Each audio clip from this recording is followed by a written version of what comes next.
Spider cover, alternate art, spider cover, Wizards of the Coast, being brilliantly stupid. Nothing says safe and happy like this spider cover. Look out! It's the alternate Dungeon Master's Guide cover. Friends, did you know on a yearly basis, arachnophobia, the fear of spiders, often ranks in the top 5 of fears shared by all people on the planet? Usually it's number 1 or number 2. There is very few fears larger than the fear of spiders. Did you also know that Wizards of the Coast for the past several years have been reminding us of how about safety tools, lines and veils and X cards, and how safe they want people to feel when they're playing Dungeons and Dragons, how inclusive they want people to feel when they're playing Dungeons and Dragons. We want you to be able to sit down at a Dungeons and Dragons game and know that if you're afraid of snakes or clowns or rabbits or spiders, we've got you. You will not have to confront your fear in this game because it's safe.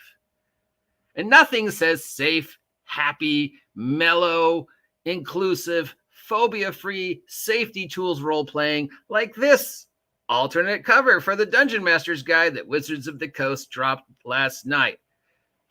It literally shows Loth, or a female spider demon, about to eat this poor, defenseless little adventurer.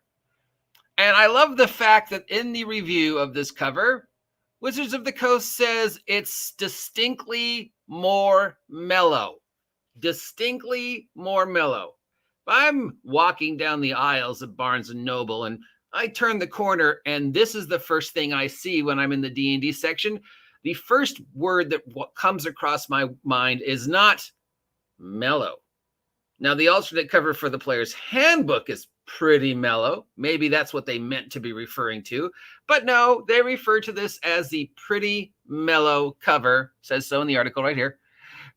Distinctly more mellow, but still puts a big Dungeons and Dragons villain front and center. Loth, because, you know, most people know who that is. And most people know who that's Loth. This comfy, cozy little picture of Loth with, I don't know what's going on in this picture. There's goo coming out of her leg over here or something. Then we've got these filigree, shadowy, that could be webs, could be her hair. I don't know. This body looks just weirdly proportioned. You really want us to think you're not using AI for art, then this art probably wouldn't have been your best choice. And then we just have this poor little guy just sitting here knowing that he's about to be eaten. Because nightmare fuel. Literally, this is nightmare fuel. This comfy, cozy, dreamy, just why? I mean, I'm not even going to, it's just a very disturbing cover. I get it that you want the player's handbook to be all about the adventurers and the adventurers being safe and the Dungeon Master's Guide all being about the villains, I guess. Though really wouldn't, bad guys and monsters would be appropriate for the Monster Manual cover. But I'm really not sure what you're trying to tell us with this cover. First, it's just got this weird looking female spider demon about to eat this poor little adventurer.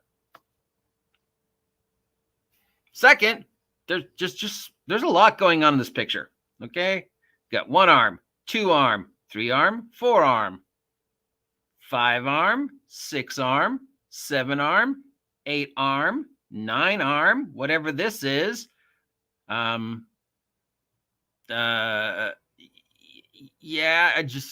is usually, it's a 10, 11. I mean, but no, it's not AI art. It's just weird. It's just a weird choice. I just don't get it. Hello, Pablo Jensen. Welcome. Please like, please share, please subscribe. I hate to say nice things about Wizards, but the official cover for the DM's Guide, perfect.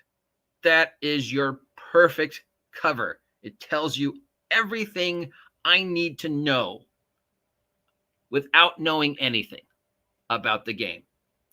I know it's the Dungeon Master's Guide. Okay, that means something. Master means somebody important. Guide means, okay, you're telling me how to do something. Dungeon Master, well, that's in the name of the game. So obviously this book is written to tell people how to run a game of Dungeons and Dragons. Perfect. That tells me if I don't know what's going on about the game. Second, it's got these 3 dudes. Well, 2 dudes and a chick. Look, and they look badass. Well, 2 of them look badass. I don't know who this chick is, but she looks pretty scary too. And we've got this guy who my Saturday morning cartoon 1980s memory goes, I think I know that dude. That's from that cartoon. And then we've got this Conan the Barbarian guy in the front of the picture, and he's got this cool helmet and a glowing sword, and he's got 1 armor on 1 arm. That guy just can pull that look off. And then you've got undead and what might be a dragon. That's an awesome heavy metal 1980s cover. I want to buy that book because it looks awesome. On the other hand, we have this, oh, look, this happy, comfy picture of a poor adventurer about to be consumed by this weirdly looking spider chick, because we really want to sell the idea that our game is safe, that our game is not a horror game, that our game is not, this is just the wrong choice. If you're trying to push what you've been saying you're trying to push, and if you want people to go, hey, I don't feel like I'm going to have to deal with my phobias when I play D&D, why for a cover would you choose arachnophobia? Literally the #1 or #2 fear in the world. In the world. The only one that usually rates higher is speaking in public or clowns. But if you erase clowns and speaking in public, arachnophobia is usually #1. Usually #1. The biggest fear shared by all mankind. Let's put that on the cover. I just don't understand. Just, you know how we say to people, sometimes you just need to go outside and touch grass. I think this is one of those times where we need to remind Wizards of the Coast to go outside and touch grass. Because this cover's dumb. But that's not all. We've got more Wizards of the Coast stories coming, so stay tuned, because they are just batting them out of the park this morning. I got nothing.